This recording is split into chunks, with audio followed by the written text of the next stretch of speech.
Aku penat balik sekolah hari ni.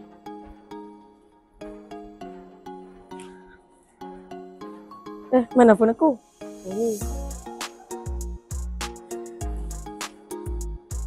Ush, ada game best lah.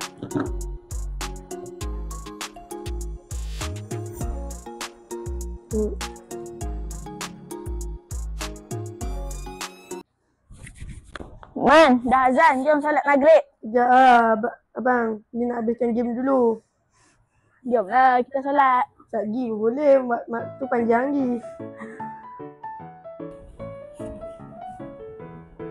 Adik, dah lah tu main phone. Jom kita solat berjemaah. Nanti tak dapat pahala solat berjemaah. Oh, yalah. Nanti aku pergi lah. Okey lah. Sekejap lagi pagi juga tau.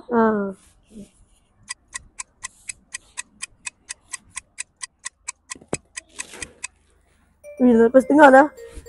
Aku solat maghrib pun belum ni. Astaghfirullahaladzim.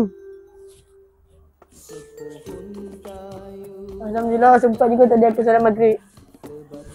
Hang solat lagi? Dah. Itulah lain kali jangan buat benda tak faedah sampai lambat solat.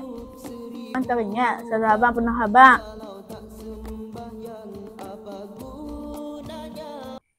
An Abi Hurairah radhiyallahu anhu qala Rasulullah sallallahu alaihi wasallam min husni islamil mar'i tarkuhu ma la ya'nihi.